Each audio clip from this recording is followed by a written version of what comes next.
good, my YouTube fam? I decided that I'm going to come on here again and give you another video. I'm trying to stay as consistent as possible to make as many videos as possible so I can become relevant. And actually making these videos kind of is therapeutic for me.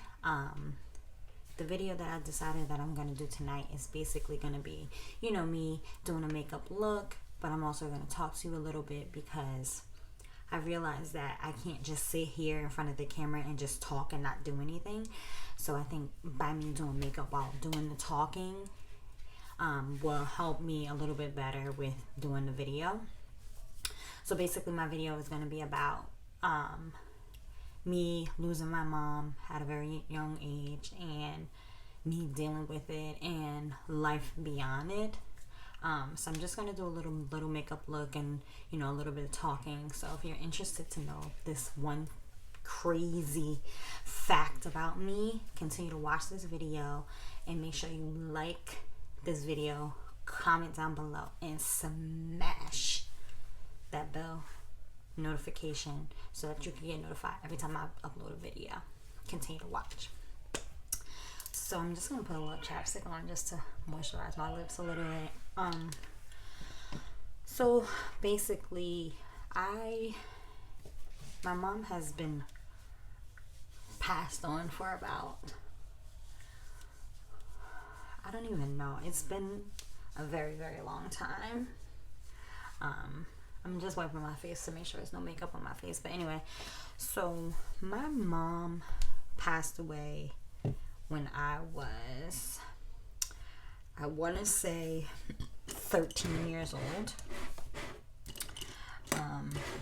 And it was a very, very, very traumatic situation in my life. One of the hardest things I've ever had to deal with in my life.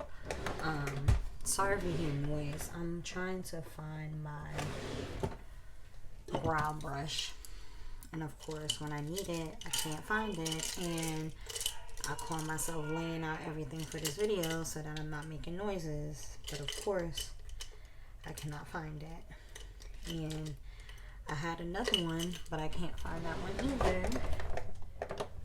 So we're off to a wonderful start with this video.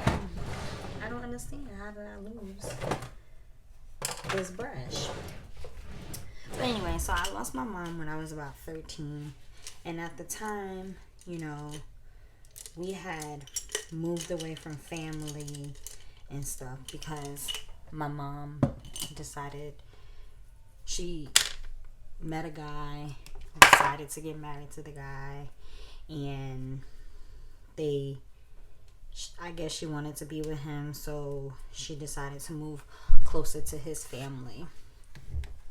So we moved close to the family after she got married or whatever, and everything was fine and dandy. Now, prior to us moving and all of those things, you know, my mom had always suffered with having, she had kidney problems, and I think it might have stemmed from her being a twin, because you know sometimes they say when you're a twin, sometimes one twin has medical issues and the other twin don't. I'm not exactly sure like how it all happened, but I know she suffered from kidney problems forever. So when she got married, you know, we upped and moved. We moved to the town where her husband at the time was from with his family, and we were living there. And my mom would go to dialysis, and if none of you really know what dialysis is, basically dialysis is where they hook you up to these machines, and the machines basically, it kind of like cleans out your kidneys. So it cleans out your kidneys, and the blood is like flowing through this machine, cleaning the blood, you know, and all of those things. So she had been going to dialysis since I could remember. even before she had got married. She's been going to dialysis. So, you know, my mom was struggling with her kidneys for a while. She had a transplant, but at this point in her life, she had her second transplant. So we thought, you know, everything would be fine. So she was doing dialysis like normal. And then on one particular day, you know, I remember this vividly because it was such a crazy time in my life. One day I was getting ready for school, and she had expressed to me that, you know, I guess she wanted me to stay home that day. And for some reason, I don't understand why I didn't stay home. You know, I decided, I'm like, no, I need to go to school or whatever. Because a lot of the times when my mom was sick, I would, you know, go to dialysis with her just to make sure things were good. But for some reason, this particular day, I don't know why, but I decided that, you know what, I needed to go to school. And then I did. So the day went normal. I'm assuming my mom went for her dialysis like normal. Everything was normal. And my brother and I came home from school like normal, and we went upstairs, and my mom wasn't home yet, and we just assumed that, you know, maybe dialysis ran a little late, because I think sometimes if they don't have enough machines, she has to wait, you know. So we thought, okay, you know, dialysis ran a little late, nothing big, nothing crazy. At the time, my brother was young, so he kind of really didn't know what was going on. So he, you know, didn't think anything of it. So then, next thing we know, my stepfather's mother had asked for us to come downstairs. Now, we lived in the same building as his mom. We lived upstairs, and then she lived downstairs under us. So she, you know, said to us that she needed us to come downstairs. And we didn't think anything of it. We thought, oh, maybe, you know, because she cooks a lot. So we thought maybe, you know, we go downstairs. She's going to give us something to eat. Because, again, like I said, my mom hadn't come home from dialysis yet. So we were like, okay, you know, maybe she's going to cook us something to eat or give us something to eat. So she, you know, told us to come in her room. And we went in her room, and she had expressed to us that my mom had passed away. Now, instantly, my first reaction was, what? Like, what are you talking about? Like, that's not true. And I think that's everybody's first initial reaction when you find out that someone close to you has passed on. You kind of just like in a state of shock that you're just like, nah, this isn't true. I don't understand why this person's telling me this right now. Like, it doesn't make any sense. So she reassured us that it was true, that she was on the machine and she stopped breathing or whatever. They tried to resuscitate her. Nothing happened. They took her to the emergency room, and basically she had passed away while she was on the machine at dialysis. And after she said all these things, you know, I kind of was just like in a state of shock, and I started bawling my eyes out because I don't want to cry, but I feel like if I talk about it, it'll make it feel better. But it's like one of those situations where I feel like it just happened yesterday, even though it's been like over 15 years. But it's still a new situation. So, you know, when she said that to me, I was just like, I started sobbing so bad because I was just like, I cannot believe that something like this has happened. And I was just like, who is going to care for me and my brother? And during this time, you know, my brother was young, and, you know, I don't think he 100% understood that my mom had passed, so he really didn't show any emotion initially. But I was literally sobbing so hard because I was just like, you know, she was doing so well. She was on dialysis. You know, how could something like this happen? I'm only 13. Like, how am I supposed to go on with life knowing that the person who was like my best friend was no longer there in my life? So at this point, like, I couldn't control my emotions. I was sobbing so bad, and you know, they were trying to console me, but how do you console somebody who just lost their mom? So it was very tough. So at that point,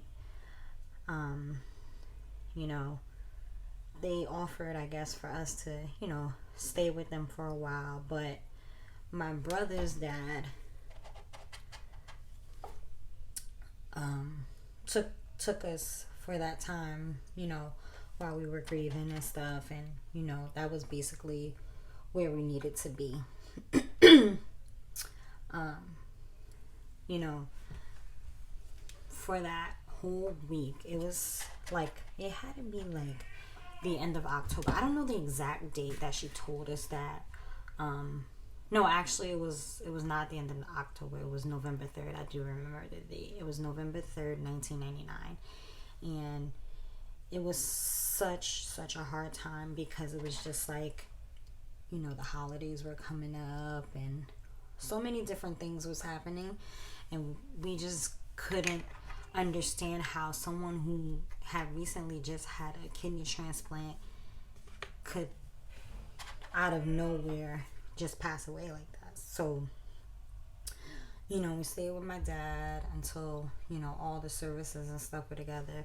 We moved with my dad. He took care of us while, you know, everything was going on. And, you know, it was just a really tough time. And it's hard to lose somebody that, you know, is so significant in your life. And I just feel like I was 13 and I haven't really experienced the life that I needed to experience with my mom. So it was really tough. Now, fast forward to, you know, now it's 2020, and my mom has been gone for quite some time now. So, you know, I'm still dealing with it to this day. You know, being as though I have a daughter now, I just try my best to have a great relationship with my daughter and my son, because, you know, life isn't promised to anybody, and you have to make the best of every situation. So I just try to be the best parent I can to my kids and be very loving to my kids, because you just never know what could happen. It's really tough because since she's passed, I've graduated a ton of times. I gotten married, and I think the hardest part of life without her is becoming a parent, because everybody wants to have their mom in the delivery room or close by when they have a baby, and I wasn't able to experience that. So that was a really tough situation for me. You know, of course I have my husband with me, but at the end of the day, nothing's better than having your mom to be there with you. So that's a very hard situation for me. To this day, it's still very hard for me. I do have moments where I'm just, well, I'm back. I was rudely interrupted. But yeah, I think the hardest part is having to go on with life knowing that she will never be able to see her grandkids. They will never get to meet her. You know, it's tough because I don't know how to, you know, express to my kids like that their grandmother isn't here. And the interesting thing about it is my son, he's smart beyond his years, and he asked me recently, like, Mommy, where's your mommy? And when he asked me that question, so many emotions ran through my head, and I was on the verge of like crying. But the first thing that came to my mind was just, oh, she's not here right now. And he did that when he was, I want to say 3.5, almost 4. And I know deep down inside I probably should have told him where she is, but I was just like not prepared to open up that for him. So it was really tough. So I just kind of like ignored the question. But I know at some point he's probably gonna ask me again. And again, I'm still not prepared because I don't know what to tell a 5-year-old. Like, I don't want to confuse him, and we're not very religious, so I haven't explained to him anything about God and, you know, all of those things. So I just don't want to confuse him right now. So I just hope and pray that he does not ask me that question again. But him being 5 and being inquisitive and wanting to know all these things, I'm sure at some point I'm going to have to express to him again. I'm going to have to express to him like where she is. And it's very hard because it's like, how do you explain to a 5-year-old about someone being dead, like, and never coming back? And I don't think I've 100% dealt with her death, so I don't feel like, I don't think I'm in the right state of mind to explain to him where she is. So I just try to avoid the question, and I'm, you know, hoping and praying that he does not ask me again. But when the time is right, I'll definitely tell him what it is. Another important event that happened that, you know, she wasn't, you know, able to be there for was my wedding. And that was a really tough time because I was just like, you know, every girl wants, you know, their mom to walk them down the aisle. And I didn't get to have that. So that kind of really hurt my heart a lot because I was just like, this is a very important step in my life. And the one person that I want to be there is not there. And it was really tough. And now that I'm getting older and my kids are getting older, it's getting harder for me to accept that she is not here and that she will not be here for anything. And, you know, I just try not to talk about her that much. I mean, of course, I think about her all the time, and I, you know, so many different things. Like, she's always in my heart, but it's hard for me to still accept that she's no longer here. So I just try not to think about it, you know. And I know people say, oh, you should think about all the good times and all the memories. And I do think of those things. But then it's like, she died when I was 13. So there wasn't that many memories that we made together. So it was really, really tough. It's really, really tough. And it still is really, really tough. And I just don't understand, like, how life can go on without having that person in your life. So it's very tough. But I want to finish this look, but I don't think I'm going to be able to finish this look because I feel myself getting really emotional and I don't want to open that up. But I did a little bit of eye and stuff. But that's basically my life without my mom and how I'm coping with it and dealing with it. And, you know, it's really hard. And I hope this video is able to help people that are in the same situation as me. I'm just taking it one day at a time. And I'm really considering, I know people might say it's late, but I'm really considering going to therapy because I just feel like there's so many things that's still heavy on my heart that's stopping me from being amazing. I mean, I already think I'm amazing, but I feel like I could be so much greater. But I just feel like there's so much stuff on my heart that I need to get off my heart. And the only way I could do that is if I go to therapy. But I haven't decided 100% if I want to do that because I just know that's going to be very emotional for me. And I try to stay away from emotional situations, which is probably not a good thing about myself. But I try to stay away from being so emotional because losing your mom at 13 definitely makes you become a very strong person. and you never really want to show your emotional side. So I try my hardest to be very strong. I mean, there are days where I'm just like not into it, but I try so hard to be strong for myself and for my kids, because you have to be. But that's definitely my story about losing my mom at 13 and how I'm dealing with life now without her. I'm still dealing. I'm still trying to deal. It's very hard, but I'm making the most of this situation. Oh, maybe I'll just put these eyelashes on because they look really cute and I just want to see how they look. I was going to end the video only because I heard my daughter started making noises, but she seems to be a little quiet back there. So I'm just going to put these lashes on, and I don't think I'm going to be able to finish my look completely.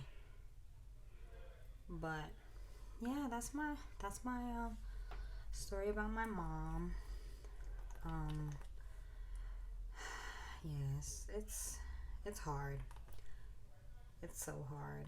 And I'm a person that, when I see people being so mean to their moms or so nasty to their moms, I stop and I just be like, you need to appreciate every moment that you have with your mother, because Lord knows when she's gone, and there's nobody that could take her place, replace her, show you the unconditional love that she showed you. So anybody out there, you having any problems with your mom, any situations with your mom, anything, you need to stop that and talk to your mom, because tomorrow's not promised for anyone.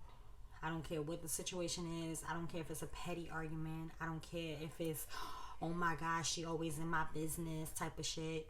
It doesn't matter. You need to squash whatever beef it is with your mom and be thankful that you have her, because there's so many people out there that would trade places with you in a hot second just to have their mom back in their life, just so they could say, I love you.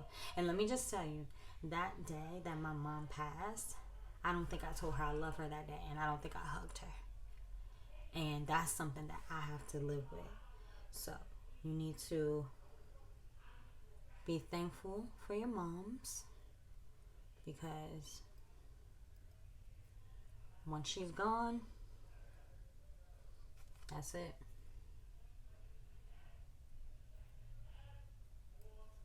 And you don't want to regret anything. So these lashes are kind of cute. They're huge though. Oh my god. I don't know why I thought about this lash. But they're cute. I like them. But yeah, that's definitely my story. Oh, to add to it, I know I'm all over the place. I know this might be bad, but I've only been to my mom's gravesite twice. When we buried her, and one time after that, and I literally had an emotional breakdown. So I know my mom's watching over me, and I know she understands why I haven't been there, but I just cannot get myself together to go there to her gravesite. I really can't. It's so hard for me. And yeah, I really can't. So, because I don't want to go to a gravesite and be talking to her. Like, I'd rather be talking to her in person. Like, and going to the grave, that's just too hard for me. And I can't. Yeah, no.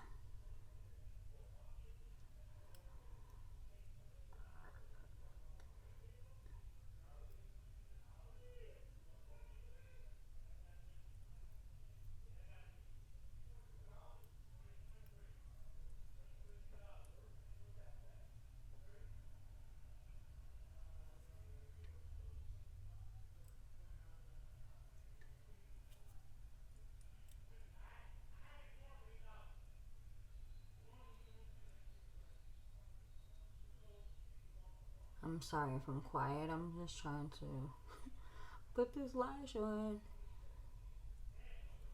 and make sure it's on good. Yeah. So that's the end of my video, guys. These lashes are so freaking cute, but they're so huge. Look at this. But I love it. I love it. But yeah, if you liked my little story time of my madness in my life, you just have to joke with the situation. If you like my madness, I'm just gonna put a little powder just so I can look a little decent. If you like my story, please like my video. Make sure you comment and you subscribe, and make sure you put your notification bell on so you could get alerted when I post a video. And I definitely thank you guys for watching. And yeah, I love you guys. I love all the support, all the love. And just thank you for being great. And until next time, I think I'm going to do another video this week, and it might be a unboxing, but I'm not sure. But anyways, thank you for watching.